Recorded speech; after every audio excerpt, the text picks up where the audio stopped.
This has been disturbed essentially during the British era, when they wanted to systematically break the Indian textile strength because they wanted to build Manchester, which they successfully did, okay? Now people are very proud to call Coimbatore the Manchester of India. I said, please don't do that, huh? Let them call Manchester Coimbatore of England. These chemicals have been found to be carcinogenic. The many problems that children are facing today, young children having thyroid problems, is largely connected with this non-flammable chemicals that they are using on the clothes. Plus autism, various things are associated with this. How many problems you're getting out of this, you do not know, but for sure, many problems are coming your way. A child till 15, 16 years of age should never wear.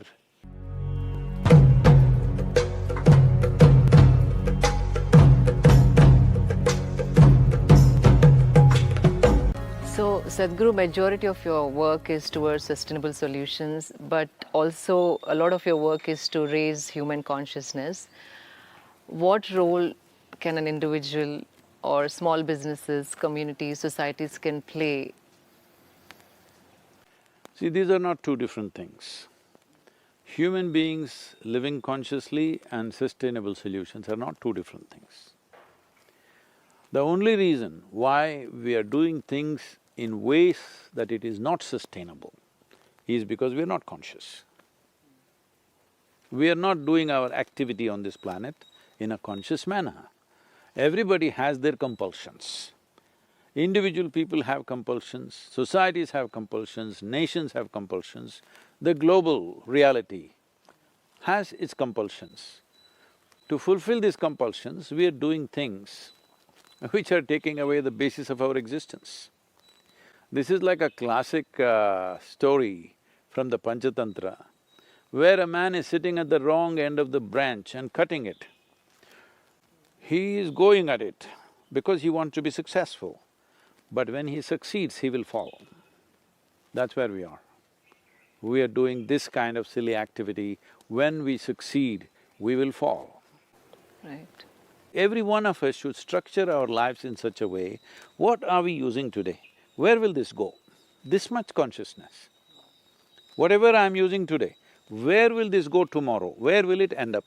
What is its ultimate goal?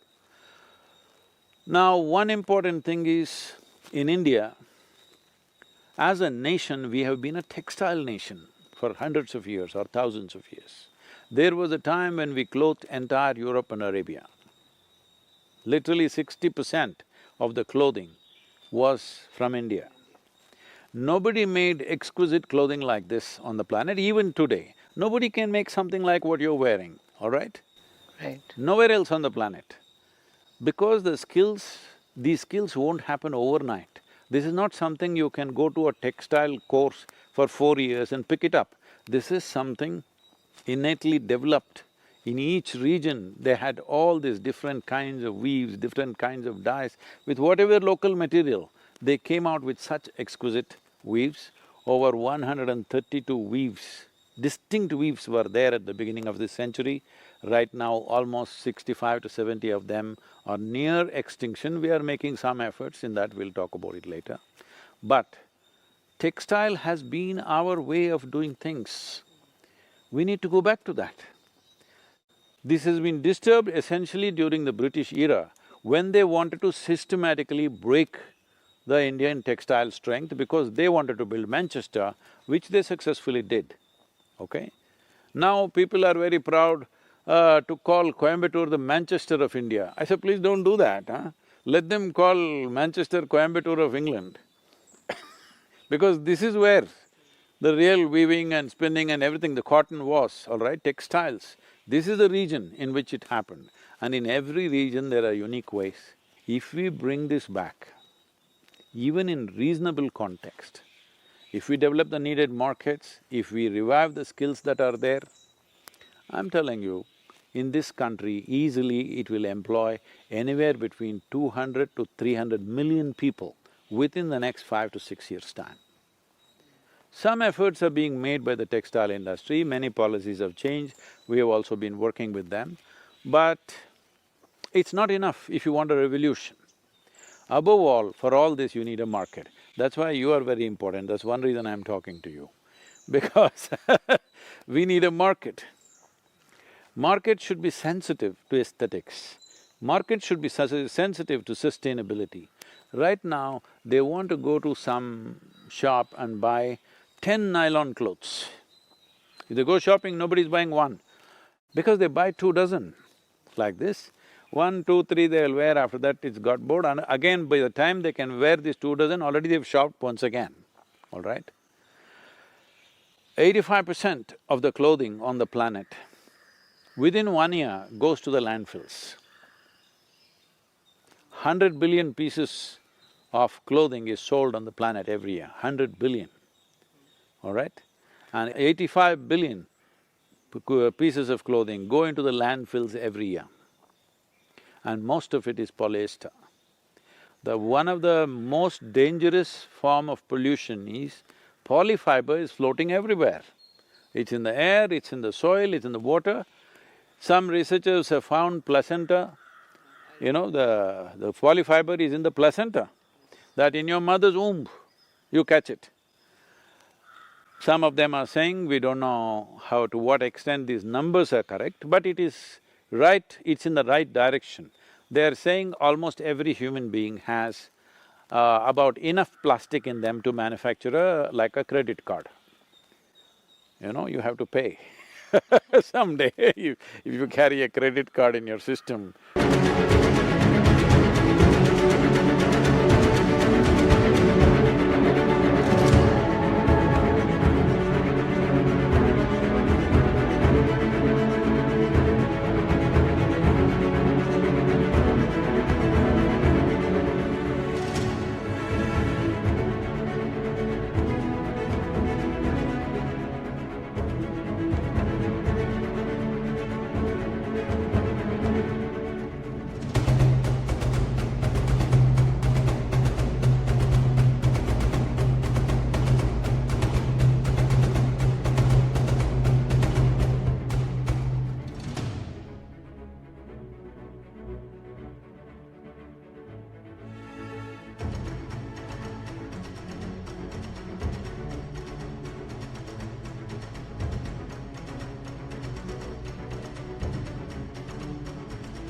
you keep paying, all right?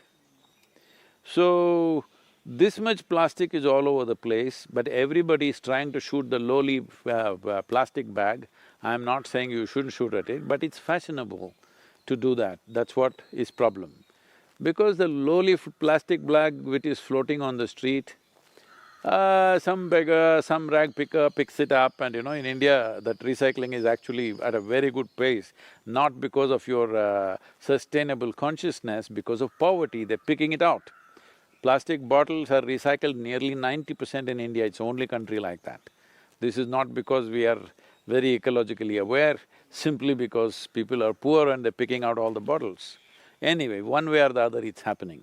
But the polyfiber, the amount of damage it's causing, the way it enters the body, especially children are wearing polyfiber because polyfiber is very, flammable. Because of that, they are coating it with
fire-resistant chemicals.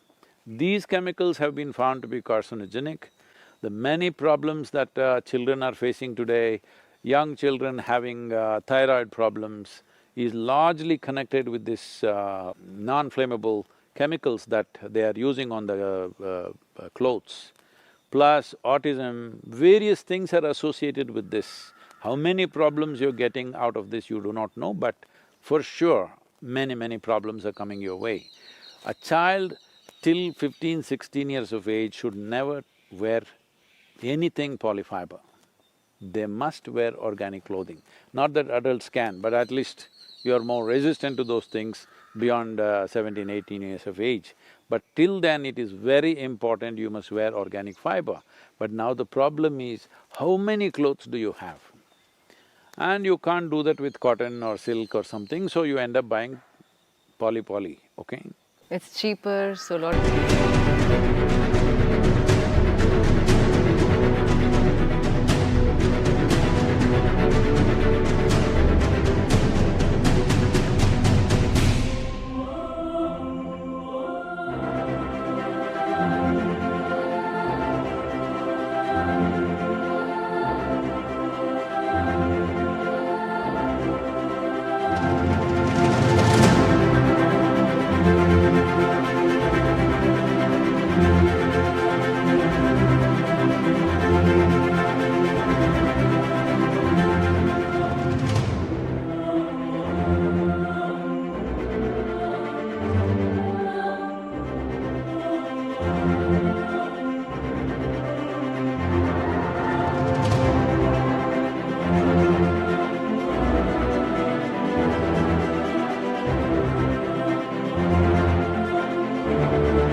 A lot of them are going for… See, even cotton and other things can be made cheaper if we increase the volume. So one simple thing that I'm suggesting is, you have influence in Telangana, you must push for this, I'm pushing for this in some states, that at least the school uniforms must be cotton or linen or whatever they can afford, all right?